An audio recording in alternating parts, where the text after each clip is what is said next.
నివాస్ వాల్మీకి. ఈరోజు టాపిక్ ఏంటంటే అష్టక వర్గు. చాలామంది నా దగ్గర నేర్చుకున్న స్టూడెంట్స్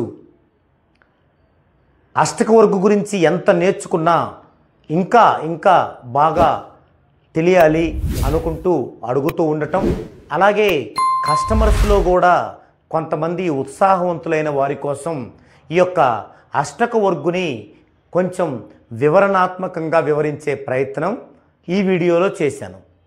అయితే అసలు అష్టక వర్గు ఎందుకు అంటే, ఒక పర్సన్కి తన లైఫ్లో ఏవైనా ఇన్సిడెంట్స్ ఎప్పుడు జరుగుతాయి అని పాయింట్ ఆఫ్ రేంజ్లో తెలుసుకునేటువంటి అవకాశం ఉన్న ఒకే ఒక టాపిక్ అష్టక వర్గు. అయితే చాలామంది అష్టక వర్గు అనగానే ఒక మిస్టేక్ చేస్తున్నారు. అదేంటంటే, సాంప్రదాయ సిద్ధమైన యాపుల్లో నుంచి అష్టక వర్గుని తీసుకుంటున్నారు. అయితే ఇది అప్డేటెడ్ అయినటువంటి నూతన అష్టక వర్గు. అంటే డిఫరెన్స్ ఏంటంటే, ఒకానొక టైంలో మన సాంప్రదాయ జ్యోతిష్యంలో ఉన్న అష్టక వర్గుల్లో 400 బిలో మాత్రమే బిందువులు ఉండేవి. ఇప్పుడు అప్డేటెడ్ అయినటువంటి అష్టక వర్గులో 429 వరకు ఉన్నాయన్నమాట.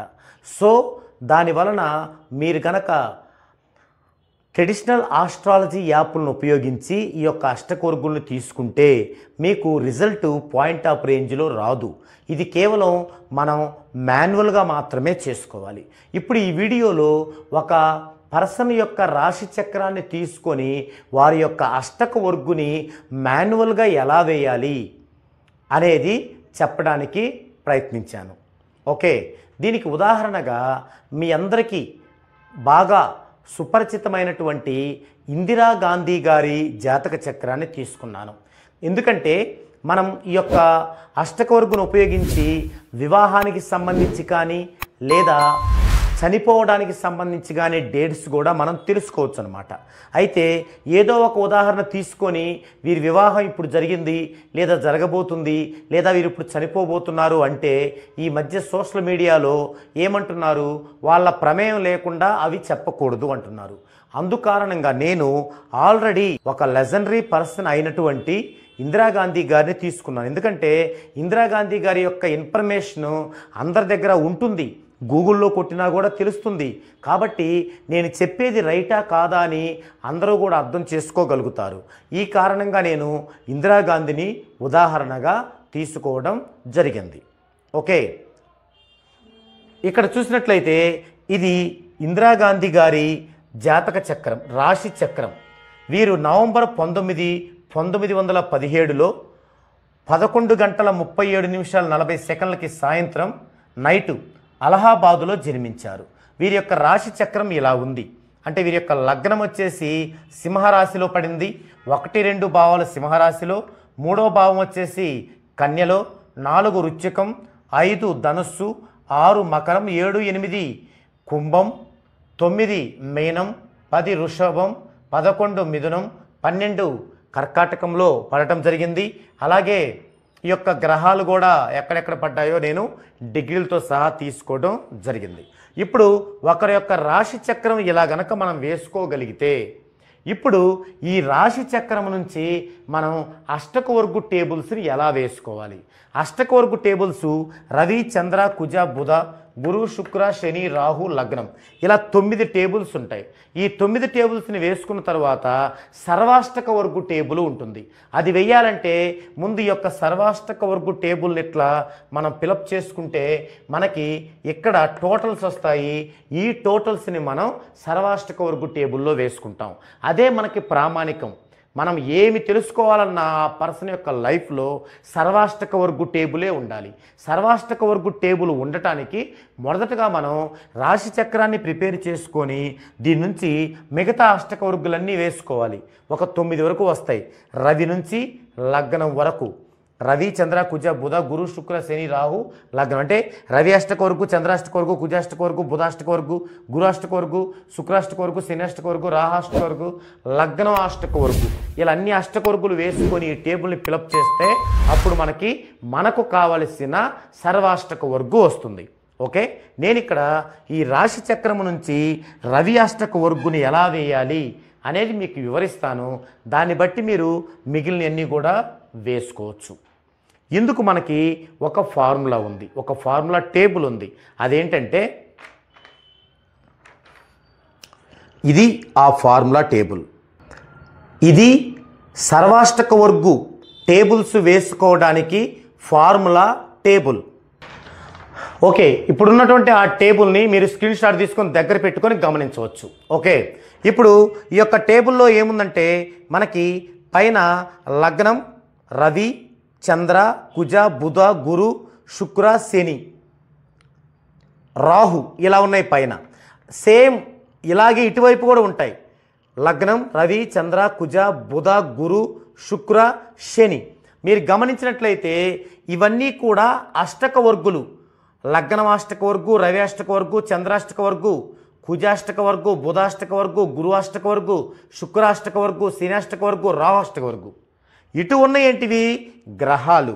గ్రహాల్లో మనము లగ్నం రవి, చంద్ర, కుజ, బుధ, గురు, శుక్ర, శని వరకు తీసుకోవాలి. లగ్నాలలో రాహుకేతువులకి స్థానము ఇవ్వలేదు అష్టక వర్గులు వేయటానికి. కానీ అష్టక వర్గులు మాత్రం రాహు అష్టక వర్గు ఉంటుంది, కేతు ఉండదు. కానీ గ్రహాలలో రాహుని తీసుకోం. ఇది మీరు గమనించాలి. ఇది ఒక పరిశీలన దృక్పథంతో నిర్దేశించినటువంటి అష్టక వర్గు టేబుల్స్ వేసుకోవడానికి ఫార్ములా టేబుల్. ఓకే, ఇప్పుడు మనం మొదటగా రవి అష్టక వర్గు వేద్దామండి. అంటే ఫస్ట్ లగ్నం ఉంటుంది. అంటే ఇక్కడ మనం లగ్నం రాసుకుంటే అదే శివలం. మొదట నేను రవి రాసుకున్నాను. రవి అష్టక వర్గు వేద్దామండి. మీకు ఈ యొక్క ఫార్ములాలో రెండవ లైను రవి అష్టక వర్గుది, రెండవ లైను. ఈ రెండోది రవి అష్టక వర్గుది. ఏముంది ఒకసారి గమనించండి. రవిలో ఇక్కడ ఈ యొక్క టేబుల్, ఈ బాక్స్ దేనికి పనికి వస్తుంది ఇటు చూసుకోండి. లగ్నం అంటే రవిలో లగ్నం ఇది. ఏముంది అక్కడ 3, 4, 6, 10, 11, 12 ఉన్నాయి. తర్వాత రెండోది రవి అంటే రవిలో రవి 1, 2, 4, 7, 8, 9, 10, 11 ఉన్నాయి. మూడోది రవిలో ఇటు చూసుకోండి చంద్ర రవిలో చంద్ర 3, 6, 10, 11 ఉన్నాయి. నాలుగోది చూడండి ఇలా రవిలో నాలుగోది ఇటు చూసుకోండి కుజ, రవిలో కుజ 1, 2, 4, 7, 8, 9, 10, 11 ఉన్నాయి. తర్వాత ఐదోది చూడండి ఇలా రవిలో చూసుకుంటే బుధ, రవిలో బుధ 3, 5, 6, 9, 10, 11, 12 ఉన్నాయి. అలాగే గురు 5, 6, 9, 11 ఉన్నాయి. శుక్ర 6, 7, 12 ఉన్నాయి. శని 1, 2, 4, 7, 8, 9, 10, 11 ఉన్నాయి. ఇవి మనం చూడాలి. ఇప్పుడు ఎలా చూస్తామో చూడండి. ఇది రవి అష్టక వర్గు. రవి అష్టక వర్గులో లగ్నం నుంచి శని వరకు ఎక్కడెక్కడ ఉంటే చూసుకోవాలి. లగ్నం నుండి శని వరకు. ఇప్పుడు ఈ యొక్క రాశి చక్రంలో లగ్నము ఎక్కడుంది అంటే మనము ఇక్కడ నుంచి లెక్కేసుకోవాలి. మేషం నుంచి 1, 2, 3, 4, 5, 5లో ఉంది లగ్నం. 5వ బాక్స్లో ఉంది అంటే 5వ రాశిలో ఉంది. సో మనకి ఇందులో 5వ రాశి ఏమవుతుంది? 1, 2, 3, 4, 5 సింహం అంటే సింహంలో ఉంది. ఈ సింహం నుంచే మొదలు పెట్టాలి మనం లగ్నం. రవిలో లగ్నం ఏమున్నాయి? రవిలో లగ్నం అనగానే 3, 4, 6, 10, 11, 12 3, 4, 6, 10, 11, 12 ఉన్నాయి. రవిలో లగ్నానికి ఇవి ఉన్నాయి. మరి మనకి లగ్నం ఎక్కడి నుంచి స్టార్ట్ అయింది? సింహం నుంచి. అంటే ఇది 1 అవుద్ది మనకి. సింహం నుంచి 1, 2, 3, 4, 5, 6, 7, 8, 9, 10, 11, 12 వస్తుంది లెక్క. అంటే సింహం నుంచి స్టార్ట్ కదా ఇది 1. కానీ ఫస్ట్ మనకి 3 ఉంది. ఇది 1 కదా. 1, 2, 3 ఇక్కడ ఒక 0 పెట్టుకోవాలి లెక్క. అంటే మనకు 1 కింద లెక్క అది 0 అంటే. తర్వాత 3 అయిపోయింది. 3 తర్వాత 4 ఇక్కడ పెట్టుకోవాలి 4. తర్వాత 6 ఇది 5 ఇది 6 ఇక్కడ. తర్వాత 10 7 8 9 10 ఇది. తర్వాత 11 12 ఇలా. ఇప్పుడు చూడండి రవిలో లగ్నాలు ఎన్ని ఉన్నాయి? 1 2 3 4 5 6 ఉన్నాయి. చూడండి 1 2 3 4 5 6 వచ్చాయి. అట్లా అది కరెక్ట్ చేసినట్టు. నెక్స్ట్ రవిలో రవి 1 2 4 7 8 9 10 11 ఉన్నాయి. 1 2 4 7 8 9 10 11 రవిలో రవికి ఉన్నాయి. మనకి రవి ఎక్కడున్నాడు చూడండి, ఇక్కడ ఉన్నాడు. ఇక్కడంటే ఏంది రుచికంలో ఉన్నాడు, ఇది రుచికం అంటే ఇది మనకు 1 అవుద్ది, 1 నుంచి లెక్కేసుకోవాలి. ఫస్ట్ ఏముంది 1 అంటే ఇక్కడ వేయాలి, ఈ 0 పక్కనే 0 1 2 ఇక్కడ 2 తర్వాత 4 ఇక్కడ లేదు 4 ఇక్కడ వేసుకోవాలి. తర్వాత 7 5 6 7 ఇక్కడ 8 ఇక్కడ 9 ఇక్కడ 10 ఇగో దీనిలో 11 ఇక్కడ ఇట్లా వేసుకోవాలి. సో రవిలో లగ్నం అయిపోయింది, రవిలో రవి అయిపోయింది. నెక్స్ట్ ఏముంది రవిలో చంద్ర ఏమున్నాయి 3 6 10 11 3 6 10 11 అంటే ఇక్కడ మీకు చూపించడం సాధ్యపడదు కాబట్టి అర్థం అవడం కోసం అక్కడ వేస్తున్నాను. మీరు వేసుకున్నప్పుడు అక్కడ వేయనవసరం లేదు. 3 6 10 11 చంద్ర చంద్ర ఎక్కడున్నాడు ఎక్కడున్నాడు మకరంలో అంటే ఎక్కడున్నాడు ఫస్ట్ ఎంత 3 ఇది 3 మనకి ఎక్కడుంటే ఇది 1 అవుద్ది 1 2 3 ఇక్కడ 3 తర్వాత 6 3 4 5 6 ఇక్కడ 6 తర్వాత 10 ఇది 6 అయిపోయింది 7 8 9 10 తర్వాత 11 ఇది. సో రవిలో చంద్ర అయిపోయింది. నెక్స్ట్ రవిలో కుజ 1 2 4 7 8 9 10 11 అది రవిలో కుజ. మరి కుజుడు ఎక్కడున్నాడు చూడండి, కుజుడు ఇక్కడ ఉన్నాడు సింహంలో ఉన్నాడు. ఇది ఫస్ట్ ఎంత ఉంది అక్కడ 1 అంటే సింహంలో ఇక్కడ 1 తర్వాత 2 ఇక్కడ 2 తర్వాత 4 3 4 ఇక్కడ తర్వాత 7 5 6 ఇక్కడ 7 తర్వాత 8 నుంచి 11 దాకా ఉంది వరుసన అంటే 8 9 10 11 పడితే పైన పెట్టవచ్చు, మనకు 3 అక్కడ సరిపోయి కింద వేసుకున్నాను. ఓకే ఇది అయిపోయింది. సో నెక్స్ట్ రవిలో గురు 5 6 9 11 5 6 9 11 రవిలో గురువు. సో గురువు ఎక్కడున్నాడు మనకి ఇది వృషభంలో ఉన్నాడు అంటే ఇక్కడ ఇది 1 అవ్వాలి మనకు 5 అన్నాడు అక్కడ 1 2 3 4 5 ఇక్కడ మొదలు 5 తర్వాత 6 దీని పక్కనే తర్వాత 7 8 లేదు 7 8 లేదు 9 ఉంది ఇక్కడ 9 తర్వాత 11 10 11 ఇది రవిలో గురువు అయిపోయాడు. నెక్స్ట్ రవిలో శుక్రుడు 6 7 12 6 7 12 శుక్ర ఎక్కడున్నాడు చూడండి ధనుస్సులో ఉన్నాడు ఇది 1 అవుద్ది ధనుస్సు 6 7 12 1 2 3 4 5 6 7 నెక్స్ట్ 12 8 9 10 11 12 ఇక్కడ వస్తుంది. సో రవిలో శుక్రుడు అయ్యాడు. ఇంకా లాస్ట్ రవిలో శని 1 2 4 7 8 9 10 11 8 9 10 11 శని ఎక్కడున్నాడు చూడండి వీళ్ళలో శని చూసినట్లయితే ఇక్కడ ఉన్నారు కర్కాటకం ఇది కర్కాటకం. ఫస్ట్ 1 అంటే 1 ఇక్కడి నుంచే మొదలు 2 ఇది 2 4 అంటే 3 లేదు 4 7 అంటే 5 6 7 తర్వాత 8 ఇది 8 9 ఇది 9 10 ఇది 10 11 ఇది 11 ఇది. సో మొత్తం కంప్లీట్ చేసాం మనం అంటే రవిలో లగ్నం నుంచి శని వరకు మొత్తం చేసాం. ఇది రవి అష్టక వర్గు. ఇప్పుడు ఇందులో మేషం నుంచి ఏమున్నాయో అక్కడ సంకేసుకోవాలి. ఇది ఈ లైన్ రవి అష్టక వర్గుది. మేషంలో ఎన్ని ఉన్నాయి 2 ఉన్నాయి కాబట్టి ఇక్కడ మనం 2 తర్వాత వృషభంలో 5 ఉన్నాయి ఈ పక్కన వృషభం 5 మిథునంలో 1 2 3 4 5 ఉన్నాయి మిథునం 5 కర్కాటకం 3 ఉన్నాయి తర్వాత సింహం 3 ఉన్నాయి కన్య 3 ఉన్నాయి తుల 4 ఉన్నాయి వృశ్చికం 5 ఉన్నాయి ధనుస్సు 1 ఉంది ఇది ఒకటే ఉంది ధనుస్సు మకరం 3 ఉన్నాయి కుంభం 3 ఉన్నాయి మీనం 4 ఉన్నాయి ఇది.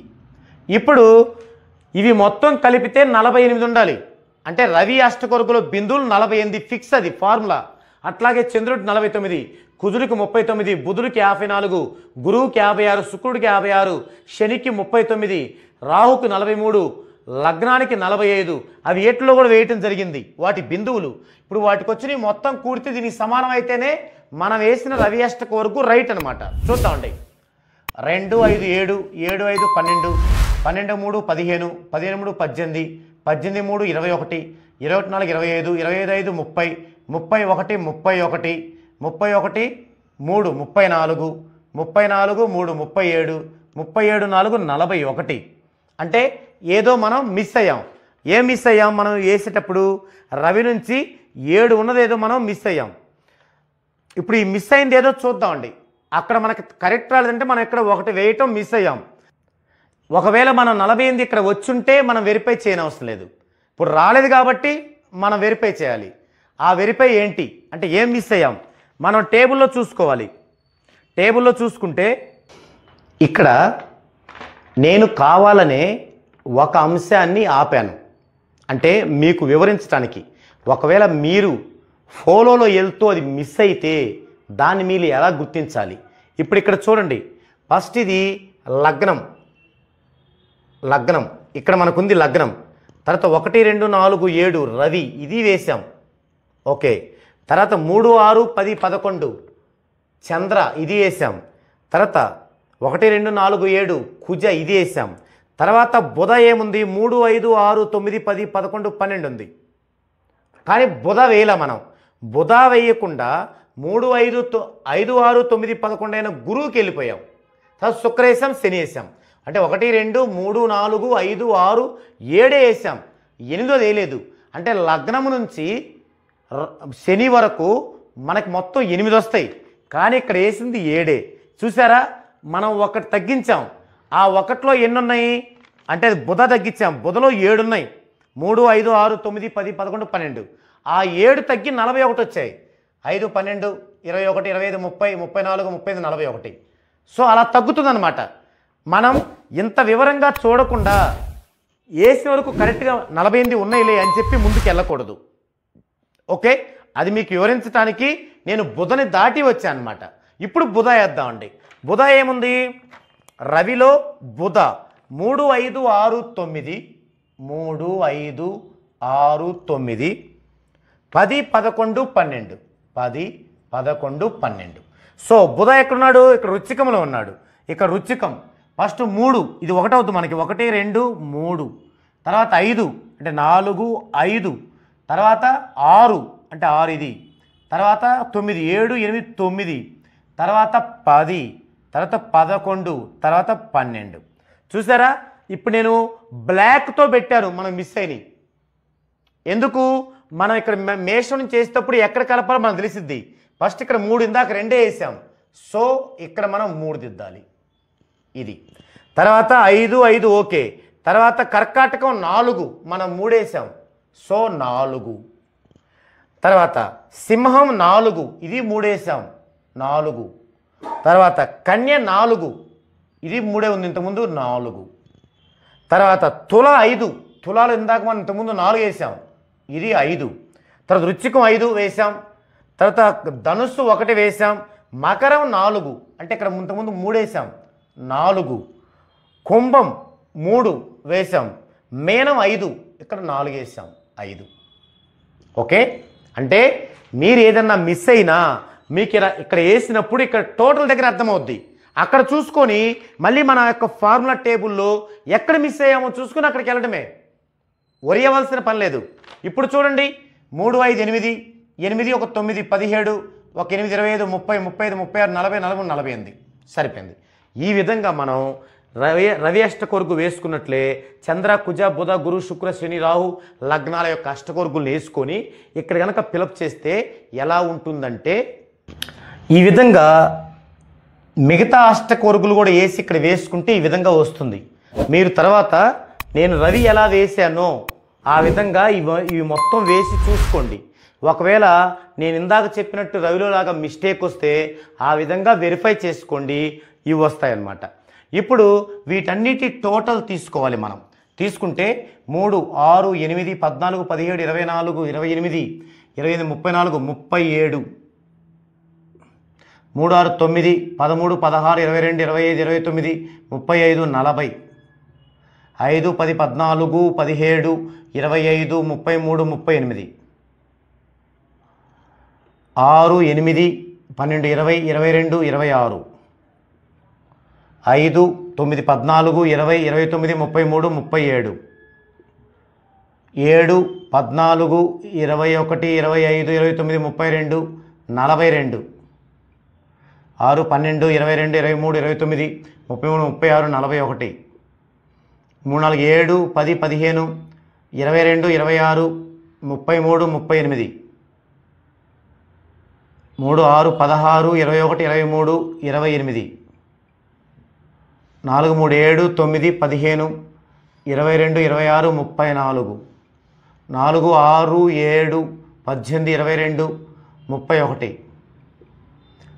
12, 22, 32, 37 ఈ విధంగా టోటల్ వేసుకోవాలి. వేసుకొని ఇవన్నీ కూడుకుంటే 4, 29 రావాలి. చూద్దాం. 7, 15, 21, 28, 30, 31, 39, 47, 51, 52, 59, 9, 5 ఉంటుంది. 5, 3, 8, 11, 14, 16, 19, 23, 27, 30, 32, 35, 39, 42. సో ఇక్కడ ఇవన్నీ చూసుకున్నాక కూడా ఇక్కడ కూడా 429 రావాలి. ఇక్కడేమో అన్నీ కూడుకుంటే అవి రావాలి, ఇక్కడ 429 రావాలి. ఇక లాస్ట్ ఇంకా కరెక్ట్, ఇంకెక్కడా తప్పు లేనట్టు అనమాట. ఇప్పుడు ఇక్కడ వచ్చిన ఈ టోటల్స్ మొత్తం తీసుకుంటే మనకి సర్వాష్టక వర్గం వస్తుంది.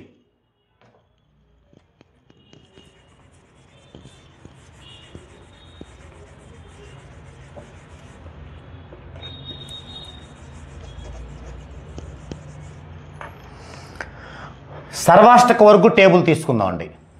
ఫస్ట్ మేషం 37, వృషభం 40, 38, 30, 26, 37, 42, 41, 38, 28,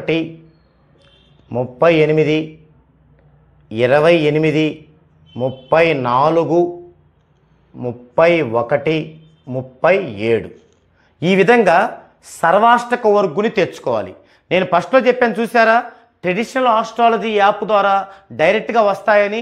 అక్కడ 429 రావు, 400 బిలోనే వస్తాయి. అంటే అది చాలా ఓల్డ్ అనమాట, అప్డేట్ అయింది కాదు. అందుకని అది వేసుకున్నందువల్ల ఉపయోగం ఉండదు. ఇలా మాన్యువల్గా మనం చేయగలగాలి. ఈ వీడియోని 1-2 సార్లు చూసి అది ఎలా వేయాలో తెలుసుకొని అప్పుడు ఇలా వేసుకోండి. ఇలా వేసుకున్న తర్వాత ఇక వారి లైఫ్లో ఏం కావాలో ప్రతిదీ డిసైడ్ చేయొచ్చు. లక్కీ సైడ్ అన్లక్కీ సైడ్ కనుక్కోవచ్చు, lucky time period unlucky time period కనుక్కోవచ్చు, వివాహం కనుక్కోవచ్చు, సెకండ్ మ్యారేజ్ కనుక్కోవచ్చు, విడాకులు కనుక్కోవచ్చు, ప్రమోషన్ కనుక్కోవచ్చు, బిజినెస్ కనుక్కోవచ్చు, ప్రతిదీ అనమాట. అసలు ఈవెన్ డెత్ వరకు కనుక్కోవచ్చు. ఇది చాలా విశాలమైన సబ్జెక్ట్ అన్నమాట అష్టక వర్గు. ఓకే, ఇక్కడ మీకు కొన్ని అంశాలు నేను కనుక్కొని మీకు అవి ఎలా కరెక్ట్ అయ్యాయో చూపిస్తాను. ఇందిరాగాంధీ గారి జాతకంలో వేసుకున్నాం కాబట్టి ఆమె యొక్క ఇందిరాగాంధీ గారి యొక్క వివాహం ఎప్పుడు జరగాలి దీని ప్రకారం అనే డేట్ తీద్దామండి. నిజంగా ఎప్పుడు జరిగింది తీద్దామండి. అప్పుడు ఆ రెండు ఒకటా కాదా. అలాగే ఇందిరాగాంధీ గారు ఎప్పుడు చనిపోయారు దీని ద్వారా కనుక్కుందామండి. నిజంగా ఎప్పుడు చనిపోయారో డేట్ తీద్దామండి. అప్పుడు మీకు అర్థమవుతుంది. ఓకే, ఇది లెంగ్తీ కాబట్టి ఈ వీడియోలో మీకు సర్వాష్టక వర్గు వరకు ఎలా చేసుకోవాలో చూపించాను. నెక్స్ట్ పార్ట్లో మీకు వివాహం ఎప్పుడు జరిగిద్దో ఎలా తెలుసుకుంటాము